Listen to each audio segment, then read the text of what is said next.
नमस्कार दोस्तों, decode exam में आप सभी का स्वागत है। आज की क्लास में हम लोग डिस्कस करेंगे डिजास्टर मैनेजमेंट।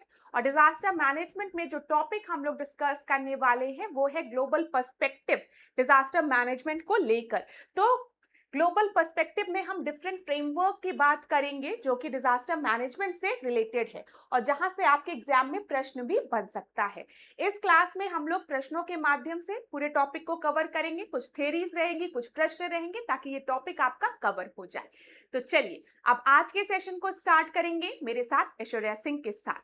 मैं आपको एक चीज और बता दूं, डिजास्टर मैनेजमेंट की ऑलरेडी 3 क्लासेस हो चुकी हैं और मैंने प्लेलिस्ट भी बना दिया है। ये आपकी चौथी क्लास है, तो अगर आपने पहले की 3 क्लासेस नहीं देखी है तो एक बार उन क्लासेस को भी जरूर देखिएगा क्लास। और कहीं पर भी किसी भी तरीके का डाउट होता है तो आप लोग मुझे कमेंट बॉक्स में बता सकते हैं। अब आज की क्लास को स्टार्ट करने से पहले थोड़ी सी जानकारी मैं आप लोगों को देना चाहूंगी डिकोड एग्जाम के बैचेस के बारे में। डिकोड एग्जाम ने UP triple SC lower exam के लिए एक बैच लॉन्च किया है जिसमें कि एंटायर सिलेबस को वीडियो लेक्चर्स के माध्यम से कवर किया गया है। यहाँ पर आपको नोट्स पीडीएफ के फॉर्मेट में प्रोवाइड करा दी जाएगी, टेस्ट सीरीज प्रोवाइड की जाएगी। तो अगर इस कोर्स से रिलेटेड आपको कोई भी इंफॉर्मेशन चाहिए क्लास, तो यहाँ पे नंबर दिए गए हैं, इस पर आप कॉन्टैक्ट कर सकते हैं। इसमें करंट अफेयर की भी नोट्स आपकी इंक्लूडेड होगी, ठीक है। तो कोई भी जानकारी चाहिए, मन में कोई क्वेरी है तो इस नंबर पे कांटेक्ट करिए।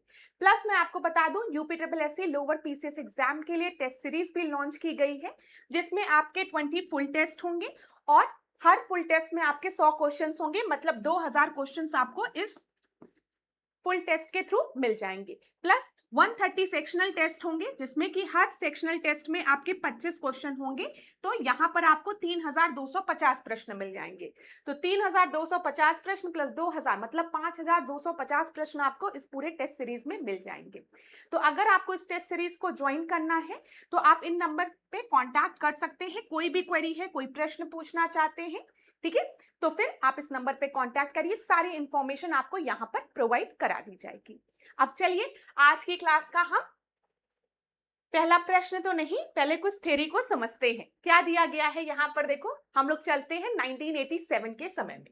1987 के समय में क्या हुआ था, यूनाइटेड नेशन जनरल असेंबली ने एक रिजोल्यूशन पास किया था, एक प्रस्ताव पारित किया था जिसका कि नंबर था 42/169। याद रखिएगा 42/169, ठीक है। तो ये नंबर याद रखिएगा। इस प्रस्ताव को पारित करते समय यूनाइटेड नेशन जनरल असेंबली ने कहा था कि हम एक डिकेड 1990 से 1990 तक का जो ये आपका डिकेड है, 1990 से 1999 बोलना चाहिए, ये जो डिकेड है इसको हम international decade for natural disaster reduction के रूप में मनाएंगे। क्लियर हुआ? यहां ध्यान दीजिएगा। संयुक्त राष्ट्र महासभा ने प्रस्ताव पारित किया था, वो प्रस्ताव क्या था, 42/169 पारित किया था जिसमें प्राकृतिक आपदा न्यूनीकरण के लिए अंतरराष्ट्रीय दशक की घोषणा की गई थी। तो यूनाइटेड नेशन जनरल असेंबली ने आईडीएनडीआर की घोषणा कब की थी? अगर एग्जाम में आपसे प्रश्न पूछेगा तो आप बताएंगे 1987 में यूनाइटेड नेशन जनरल असेंबली ने आईडीएनडीआर की घोषणा की थी। आईडीएनडीआर क्या है? International decade for natural disaster reduction, ठीक है। चलो फिर 1989 से इन्होंने फ्रेमवर्क और कमिटीज आपके स्टैब्लिश करना शुरू कर दी। अरे अब कोई भी आप डिक्लेरेशन करते हो तो उसके लिए एक स्पेशल कमिटी का गठन करते हो जो पूरी रूपरेखा तैयार करेगा, प्रपोजल बनाएगा, प्लानिंग करेगा, उसी की बात की गई है 1989 में। और 1 जनवरी 1990 को ध्यान रखिएगा आईडीएनडीआर आपका ऑफिशियली बिगिन हो गया, ठीक है, 1 जनवरी 1990 को। और 1990 से 1999 तक जब हम बात करते हैं आईडीएनडीआर के मेन ऑब्जेक्टिव क्या थे, ठीक है, तो इसमें डिजास्टर प्रिपेयर्डनेस करना, अर्ली वार्निंग सिस्टम बनाना, रिस्क रिडक्शन पे फोकस किया गया था, मिटिगेशन पे फोकस किया गया था, रिसर्च एंड इंटरनेशनल कोऑपरेशन पे फोकस किया गया था। यहां पर देख लीजिए 1990 से 1999 वैश्विक कार्यक्रम का मुख्य केंद्र निम्नलिखित विषय पे था, आपदा तैयारी, पूर्व चेतावनी प्रणाली, जोखिम न्यूनीकरण और शमन, अनुसंधान व अंतरराष्ट्रीय सहयोग। मतलब कोई भी आपदा आए तो उसकी तैयारी हम पहले से कर लें, ठीक है। प्रिपेयर्डनेस पे फोकस किया गया था, जो उससे होने वाले आपके रिस्क हैं उसको हम कम कर सके। मिटिगेशन पे फोकस किया गया था, जो लॉसेस होती है ह्यूमन लाइफ की या इंफ्रास्ट्रक्चर की, इकोनॉमिक लॉस, इसको भी कम किया जा सके। और यहाँ पर अंतरराष्ट्रीय सहयोग की भी बात की गई थी। क्लियर है? इतनी चीजें क्लियर हो गई होगी। तो अब आपके एग्जाम में कहां से प्रश्न बन सकता है? पहला प्रश्न तो यही बन सकता है कि आईडीएनडीआर की जब हम बात कर रहे हैं तो आईडीएनडीआर का declaration United nation general assembly ने किस वर्ष किया था? तो आप बताएंगे 1987 में इसका डिक्लेरेशन किया गया था। और आईडीएनडीआर ये जो डिकेड था वो आपका 1990 से 1999 तक था, ये ध्यान रखिएगा। चलिए अब यहां पर ध्यान दीजिए, 1994 में हम लोग आते हैं। हम 1990 से 1999 को आईडीएनडीआर डिक्लेयर कर रहे हैं, ठीक है। अब यहां पर बीच में आपका 1994 आएगा, समझ में आ रहा है? 1994 में first world conference on natural disaster reduction आपकी हुई थी योकोहामा, जापान में। ध्यान रखिएगा, जापान के योकोहामा में प्राकृतिक आपदा न्यूनीकरण पर विश्व सम्मेलन आयोजित किया गया था। और ये पहला विश्व सम्मेलन था जो कि प्राकृतिक आपदाओं पर आपका आयोजित किया गया था। कब हुआ था पहला सम्मेलन? 1994 में। कहां पर हुआ था? योकोहामा में। योकोहामा कहां पर है? जापान में है।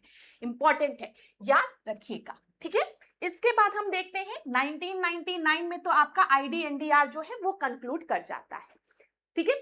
अब आपसे परीक्षा में प्रश्न बन सकता है कि योकोहामा डिक्लेरेशन जो है वो आईडीएनडीआर के समय में हुआ था। तो आप कहेंगे बिल्कुल सही है, क्योंकि आईडीएनडीआर एक डिकेड है 1990 से 1999 तक, ठीक है। और योकोहामा डिक्लेरेशन जो जापान में हुआ था, जो पहला वर्ल्ड कॉन्फ्रेंस आपका नेचुरल डिजास्टर हुआ था, फर्स्ट कॉन्फ्रेंस था वर्ल्ड कॉन्फ्रेंस, वो आपका 1994 में था और ये इस डिकेड के बीच में है, ठीक है, याद रहेगा आपको। चलो 2000 की जब हम बात करते हैं तो यहां पर United Nation International Strategy for Disaster Reduction was established to continue the work. किसका गठन हुआ था? ध्यान रखिएगा, यहां पर United Nation International Strategy for Disaster Reduction का गठन हुआ था, जिसको आज हम किस नाम से जानते हैं? United Nation office for disaster risk reduction के नाम से, यूएनडीआरआर के नाम से जानते हैं। यूएनडीआरआर याद रखिएगा, UNDRR United Nation office for disaster risk reduction आपका कब स्टैब्लिश हुआ है? 2000 में स्टैब्लिश हुआ है। ये भी इंपॉर्टेंट पॉइंट है, हो सकता है ईयर ऑफ स्टैब्लिशमेंट पूछ ले, ठीक है। फिर ध्यान रखिएगा 2005 से 2015 तक आपका यूगो फ्रेमवर्क चला है, ठीक है, जिसको कि अडॉप्ट किया गया था सेकेंड वर्ल्ड कॉन्फ्रेंस में, जो कि नेचुरल डिजास्टर पे हुई थी। इंपॉर्टेंट ईयर्स है इसलिए बता रही हूं, ध्यान रखिएगा। 2005 से 15 तक आपका यूगो कार्य ढांचा कार्य करता है, ठीक है, फ्रेमवर्क आपका था। और फिर 2015 में जब यूगो फ्रेमवर्क फॉर एक्शन आपका ये ईयर 2015 में आपका समाप्त होता है, तो 2015 से 2030 के लिए आज हम देखते हैं सेंडाई फ्रेमवर्क है, ठीक है। यहां ध्यान दीजिएगा, आपदा जोखिम न्यूनीकरण के लिए इस समय आपका सेंडाई ढांचा चल रहा है, जिसमें हम बिल्ड बैक बेटर की बात करते हैं। थोड़ा सा फिर रिवाइज करा दूं, देखो कंफ्यूजन होती है जब आप पहली बार पढ़ते हो किसी चीज को। तो सबसे पहले क्लास मेरी बात ध्यान से सुनना, जो चीज रिवाइज करा रही हूं रिवाइज करते हुए चलो। प्रश्न पूछूंगी, यूनाइटेड नेशन जनरल असेंबली ने आईडीएनडीआर की बात किस ईयर में की थी? तो आप बताएंगे 1987 में की थी। पहले क्वेश्चन का आंसर हो गया। किस रिजोल्यूशन के थ्रू की थी? तो आप बताएंगे 42/169 के थ्रू। ये प्रस्ताव पारित किया गया था कि 1990 से 1999 का जो पीरियड है उसको हम आईडीएनडीआर के रूप में मनाएंगे, मतलब international decade for natural disaster reduction के रूप में, ठीक है। अच्छा, आईडीएनडीआर आपको ऑफिशियली बिगिन कब हुआ था? 1 जनवरी 1990 को, ठीक है। इसके मेन ऑब्जेक्टिव क्या थे? डिजास्टर से रिलेटेड प्रिपरेशन करना, मिटिगेशन की बात की गई थी, रिस्क रिडक्शन की बात की गई थी, इंटरनेशनल कोऑपरेशन की बात की गई थी, ठीक है, अर्ली वार्निंग सिस्टम जनरेट करने की बात की गई थी। फिर इसके बाद आपको क्या याद रखना इंपॉर्टेंट ईयर, 1994 में क्या हुआ था, 1994 में पहला वर्ल्ड कॉन्फ्रेंस हुआ था नेचुरल डिजास्टर रिडक्शन पे, ये याद रखिएगा। फर्स्ट वर्ल्ड कॉन्फ्रेंस जो हुआ था नेशनल डिजास्टर रिडक्शन में, वो कहां पर हुआ था, योकोहामा जापान में हुआ था, जहां पर हमने योकोहामा स्ट्रैटेजी और प्लान एक्शन को अडॉप्ट किया था 1994 में। फिर 1999 में आपको पता है IDNDR आपका कंक्लूड करता है, एक डिकेड आपका पूरा हो जाता है। 2000 में हम देखते हैं कि डिजास्टर से रिलेटेड जो भी प्रपोजल है, जो भी आपका प्रोग्रेस है या फिर जो भी प्रोग्राम से प्लान है, उसको कैरी करने के लिए, कैरी ऑन करने के लिए एक ऑर्गेनाइजेशन का गठन होता है, ठीक है, जिसका की नाम है United Nation office for disaster risk reduction. Establish होता है कि जो भी कार्य डिजास्टर से रिलेटेड है वो आपके कंटिन्यू हो। तो इसका गठन कब होता है, 2000 में होता है। ये चीज क्लियर हो गई।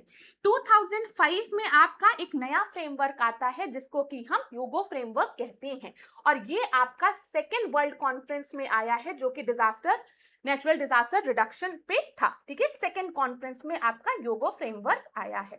इसकी समय अवधि कितनी थी, 2005 से 2015 तक की, जो कि मैंने आपको बता दिया।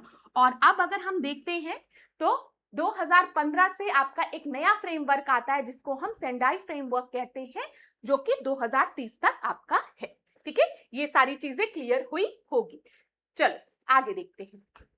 यहां ध्यान दो, टेबल के फॉर्म में आपको बता दूं, 1994 में आपका कौन सी स्ट्रैटेजी आई है, योकोहामा स्ट्रैटेजी आई है।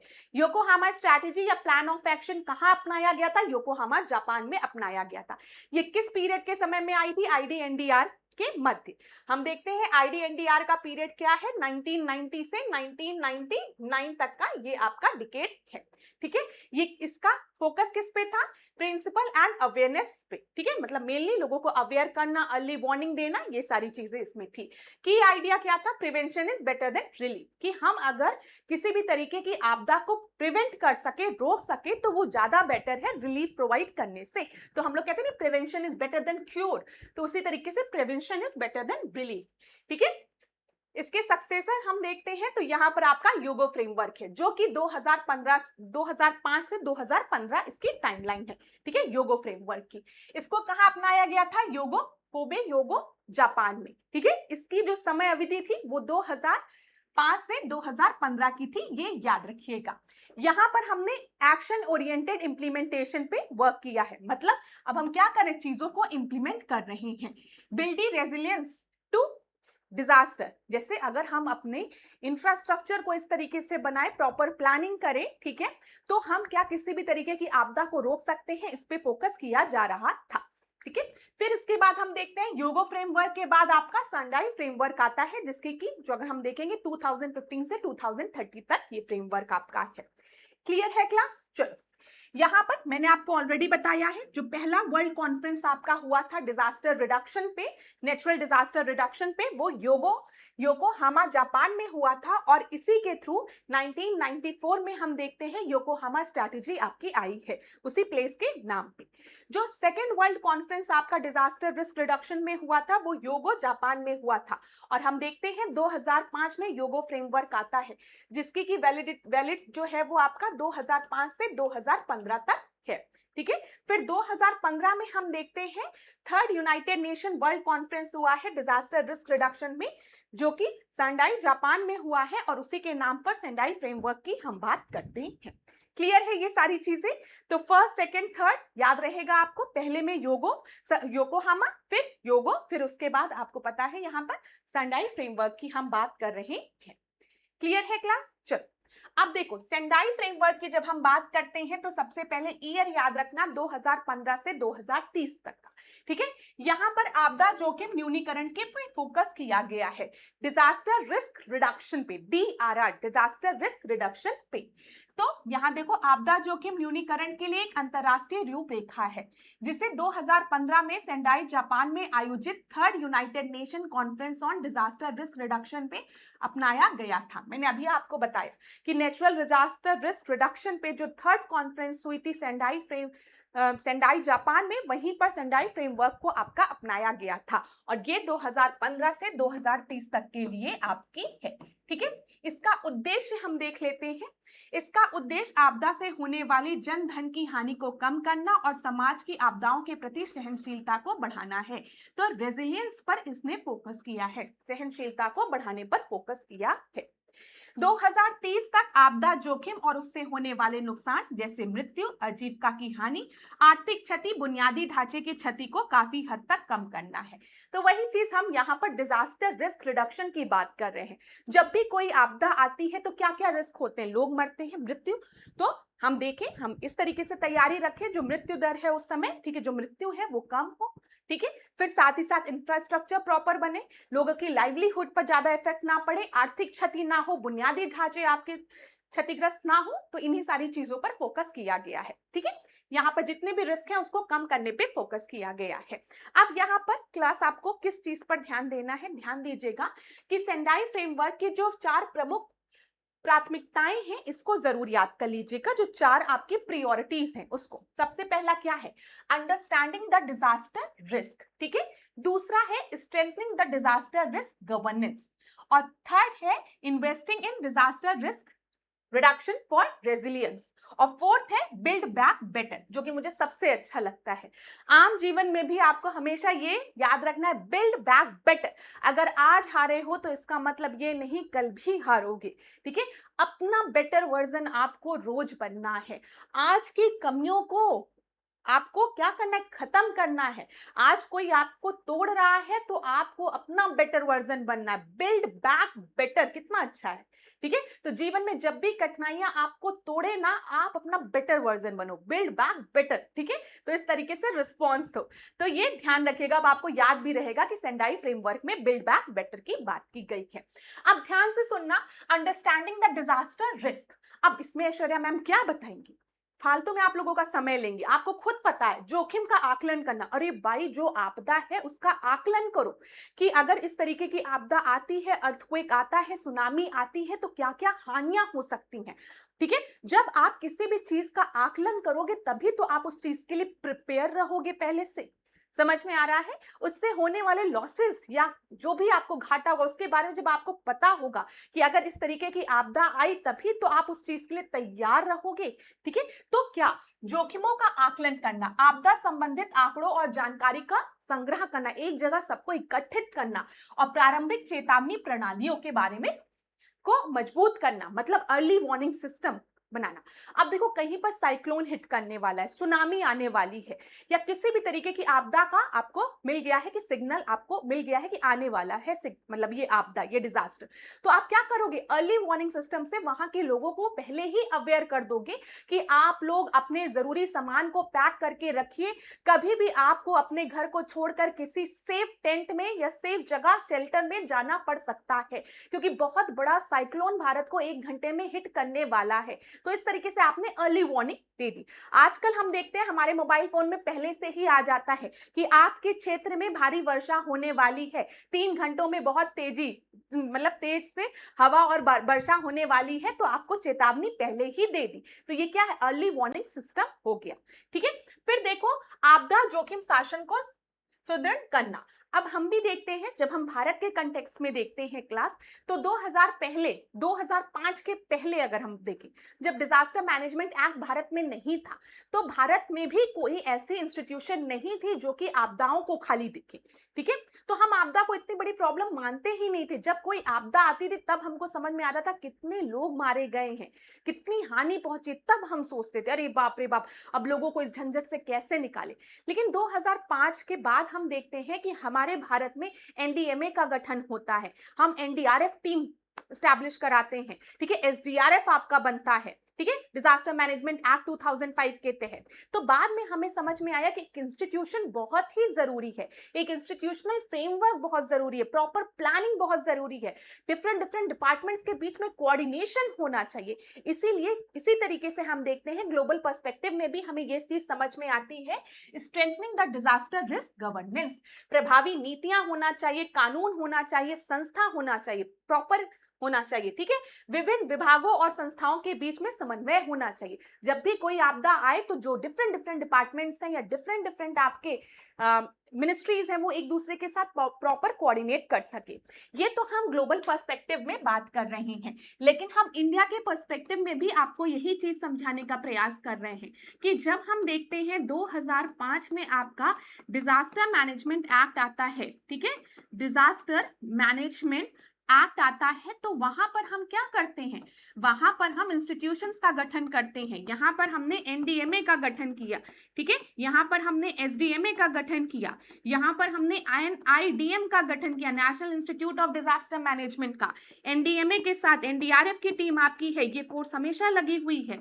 एसडीएमए स्टेट की जब हम बात करते हैं तो यहां पर आपकी एसडीआरएफ टीम है, ठीक है। साथ ही साथ हम देखते हैं डीडीएमए भी है, डिस्ट्रिक्ट डिजास्टर मैनेजमेंट अथॉरिटी। तो हमें ये समझ में आया कि हमें संस्थाओं की भी जरूरत है, इनके बीच में प्रॉपर कोऑर्डिनेशन की भी जरूरत है, ठीक है। और मैंने आपको ये भी चीज पढ़ाई है कि जैसे कभी अगर सूखा से रिलेटेड या कृषि से रिलेटेड कोई आपका संकट है तो वहां पे कृषि मंत्रालय को वो सौंपा गया है। जब हम बात करते हैं रेलवे एक्सीडेंट की, ठीक है, तो यहां पर आपका रेलवे मंत्रालय हो गया। जब हम बात करते हैं नेचुरल डिजास्टर की, ठीक है, प्राकृतिक आपदाओं की, तो यहां पर आपका कौन हो गया, गृह मंत्रालय हो गया। तो सारे मंत्रालयों के बीच में एक कोऑर्डिनेशन, डिपार्टमेंट्स के बीच में कोऑर्डिनेशन होना चाहिए, सारे फोर्सेस आपके रेडी होने चाहिए। ये चीज समझ में आ गया होगा। अब देखो, आपदा जोखिम न्यूनीकरण में निवेश करना, investing in disaster risk reduction for resilience. अब सुरक्षित अवसंरचना, इंफ्रास्ट्रक्चर का निर्माण, स्वास्थ्य, शिक्षा, अन्य सार्वजनिक सेवाओं को मजबूत बनाना, पर्यावरण संरक्षण और सामुदायिक क्षमता निर्माण करने में निवेश। यहां पर हम क्या बात कर रहे हैं, निवेश करने की हम बात कर रहे हैं। देखिए क्लास, सिंपल सी बात है, अगर कहीं पर भी बजट नहीं होगा, पैसा नहीं होगा, तो ये जो सारी चीजें हैं ना, ये आपकी कार्य नहीं कर पाएंगी। किसी संस्था को भी कार्य करने के लिए पैसों की आवश्यकता होती है, निवेश की आवश्यकता होती है। अगर एसडीआरएफ एनडीआरएफ की टीम की हम बात करें तो इन्हें भी पैसों की आवश्यकता होगी।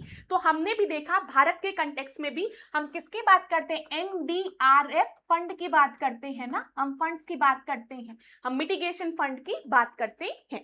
तो ध्यान रखिएगा। फिर यहां देखो, आपदा तैयारी और बिल्ड बैक बेटर। आपदा के समय प्रभावी प्रतिक्रिया की तैयारी, आपदा के बाद पुनर्वास और पुनर्निर्माण को अधिक सुरक्षित और टिकाऊ बनाना। यहाँ पर क्या है, बिल्ड बैक बेटर। कोई आपदा आई और हानि पहुंची, लेकिन उस हानि के बाद हम अपने इंफ्रास्ट्रक्चर या चीजों को और बेटर बनाएंगे ताकि फिर कभी इस तरीके की आपदा आए तो हम उसको पूरी मजबूती के साथ उसका सामना कर सके। डिजास्टर मैनेजमेंट में मैंने आपको कैपेसिटी बिल्डिंग की बात बताई थी कि जब भी कैपेसिटी बिल्डिंग जो है ना, उसको हमें और बेटर करना, तभी हमारी लड़ने की क्षमता बेटर होगी। समझ में आ रहा है। हम प्राकृतिक आपदाओं को टाल नहीं सकते हैं, लेकिन हम इनका सामना मजबूती से कर सकते हैं। इसके लिए प्रॉपर प्लानिंग जो है वो पहले से ही जरूरी होती है, ये ध्यान रखिएगा। तो ये तो मैंने आपको इंडिया के कंटेक्स्ट में बता दिया, लेकिन आप जो सेंडाई फ्रेमवर्क है उसके 4 प्राथमिकताएं ध्यान रखेंगे, 4 प्रायोरिटीज ध्यान रखेंगे। सबसे पहला तो क्या है, डिजास्टर रिस्क को समझना, अंडरस्टैंड करना, ठीक है, इवैल्यूएट करना उससे होने वाली सफरिंग्स को या चीजों को। तो सबसे पहले हम उस चीज को समझेंगे, अंडरस्टैंड करेंगे। दूसरा, गवर्नेंस पे फोकस किया गया है, ठीक है। फिर तीसरा आपका इन्वेस्टमेंट, मतलब यहां पर investing in disaster risk reduction for resilience, मतलब ऐसे समझो कि पैसे भी होने चाहिए, फंड भी होना चाहिए। और चौथा, बिल्ड बैक बेटर। जब हम पुनः उस आपदा को फेस करने के बाद हम पुनः रिलीफ की बात करें या मतलब हम मतलब फिर अपने आप को बिल्ड करने की बात करें तो हमें बेटर तरीके से बिल्ड करना है।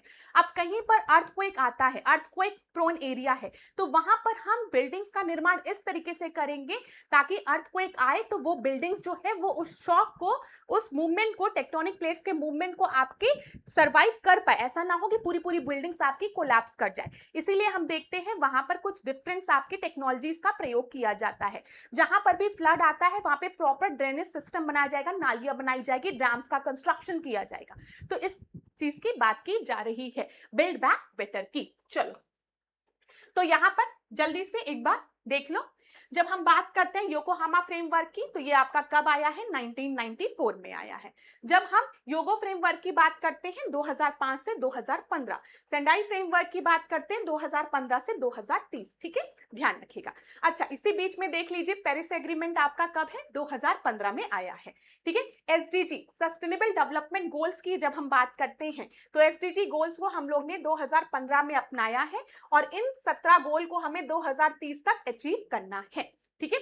United nation framework convention on climate change, United nation framework convention on climate change, ठीक है, ये आपका रियो अर्थ समिट में आया है। रियो अर्थ समिट याद रखिएगा, जिसको कि हम क्या कहते हैं? अर्थ समिट के नाम से भी जानते हैं, रियो समिट के भी नाम से जानते हैं, जो कि 1992 में रियो दी जेनेरियो में हुआ था।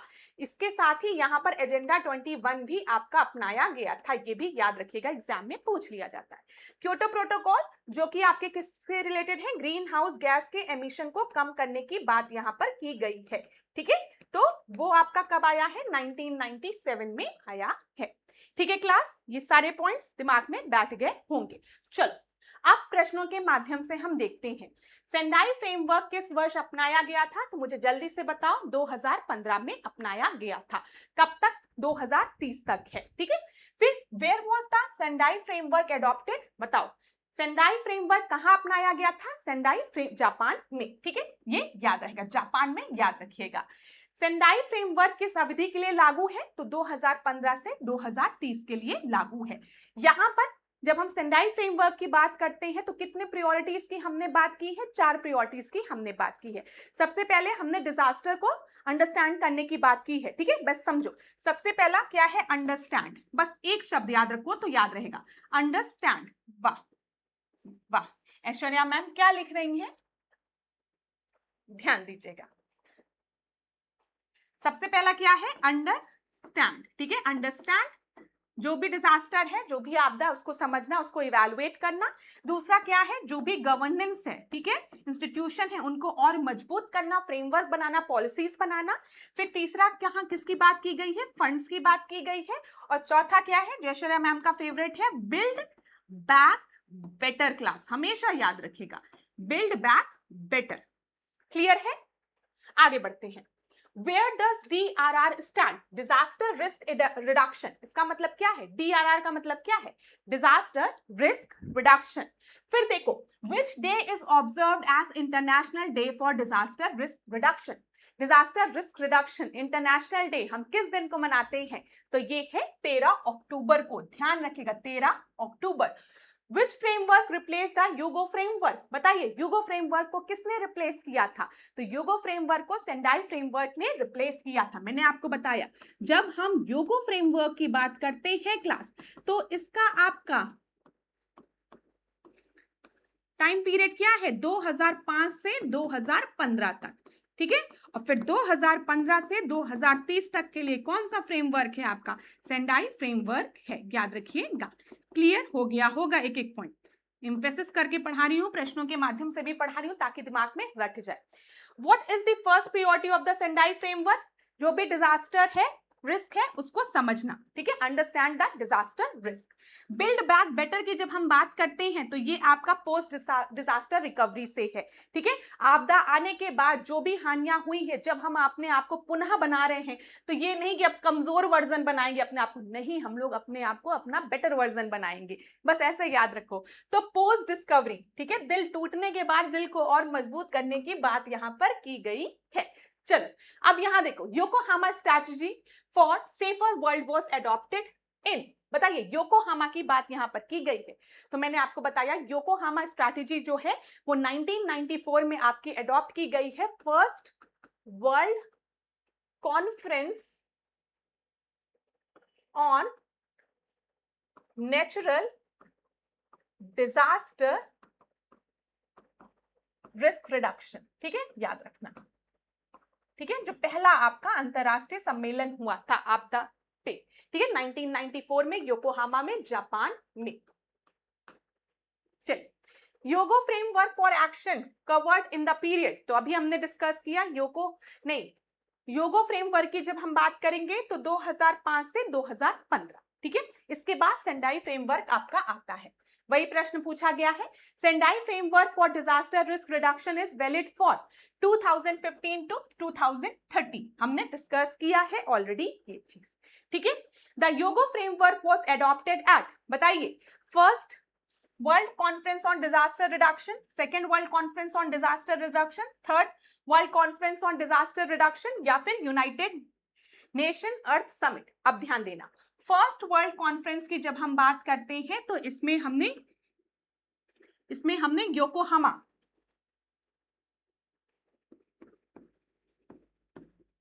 योकोहामा फ्रेमवर्क को अपनाया है, ठीक है। ध्यान रखिएगा 1994 में जो हुआ था। कब हुआ था? 1994 में, ध्यान रखिएगा। सेकेंड वर्ल्ड कॉन्फ्रेंस की जब हम बात करते हैं तो यहां पर आपका योगो फ्रेमवर्क को अपनाया गया है। बताओ क्लास किस टाइम पीरियड के लिए? 2005 से 2015, ध्यान रखिएगा।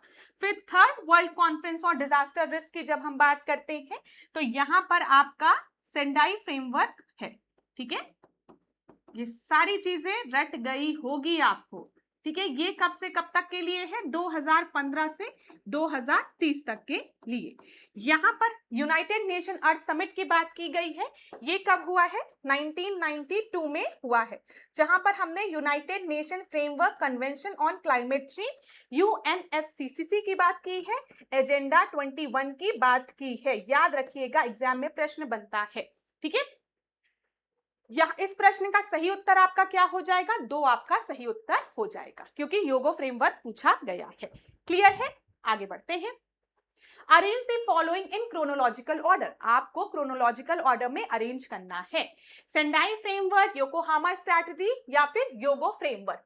तो अब आपको याद है क्लास 2015 से 2030, ठीक है। योकोहामा 1994, योगो फ्रेमवर्क 2005 से 2015। तो अरेंज कर दो, सबसे पहले 2 हो जाएगा, फिर 3 हो जाएगा, फिर 1 हो जाएगा।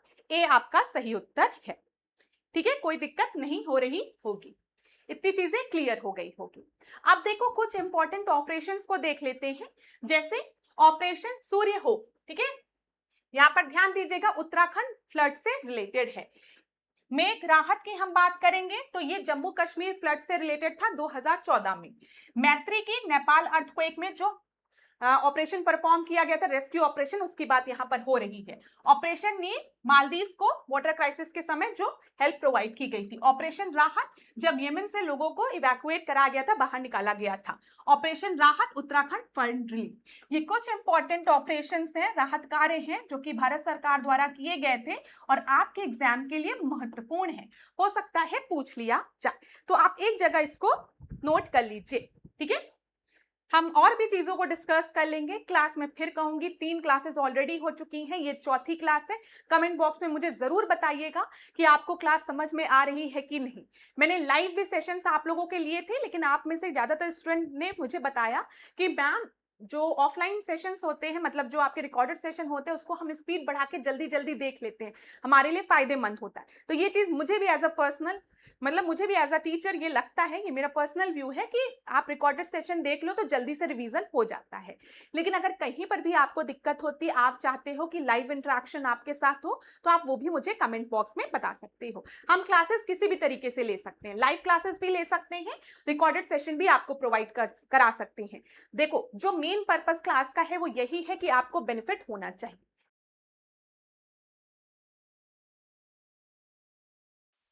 इस सेशन को हम क्या करेंगे, यहीं पर एंड करेंगे, ठीक है। नेक्स्ट क्लास में हम मिलेंगे आपदा से रिलेटेड और इंपॉर्टेंट क्वेश्चंस को डिस्कस करने के लिए। तो थैंक यू सो मच। इसी तरीके से मेरे साथ, ऐश्वर्या सिंह के साथ, टिकोड एग्जाम के साथ बने रहिए। Thank you friends.